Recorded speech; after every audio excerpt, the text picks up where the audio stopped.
Good morning, everyone. Today we are here to discuss the observations and patterns in colonial America before the American Revolution. We will be exploring the differences and similarities between the 13 original American colonies and their economy prior to the war. Let's begin with Michael Hart's PhD presentation of the topic. Colonial America was a vibrant and diverse area. Situated on the eastern seaboard of the present-day United States, the 13 colonies extended from Maine to Georgia. Generally, those of British descent formed the majority of the population, although Dutch, Swedes, and Germans were also established in several sections. African Americans were present in sizable numbers, most of whom were slaves. Protestantism was the majority religion, although Catholics, Jews, and members of other faiths had also settled in the region. In total, there were a variety of cultures, religions, and languages which made colonial America distinctive. The colonial period in America spanned 169 years from 1607 to 1776. This extensive period saw the first English settlers arrive in Jamestown, Virginia in 1607, followed by the Pilgrims in 1620 in Massachusetts.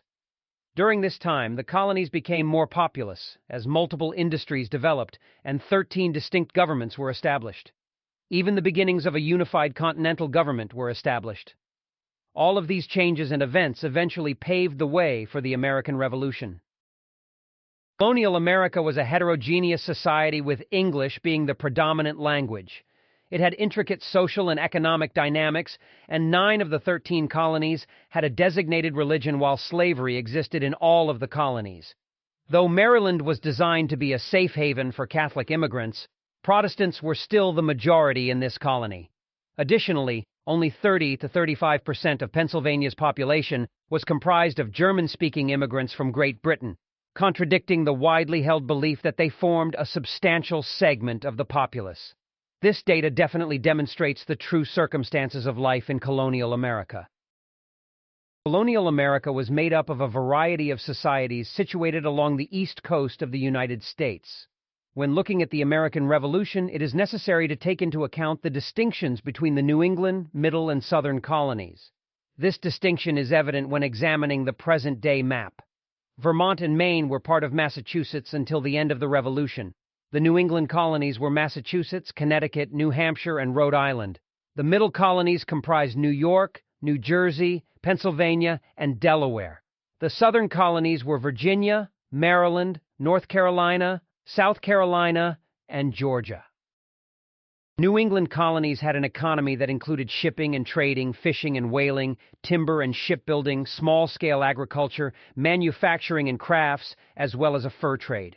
Notably, Massachusetts had the most religious population of the New England colonies, with the fewest number of slaves, and expressed the most hostility towards slavery, presenting a stark contrast to the southern colonies.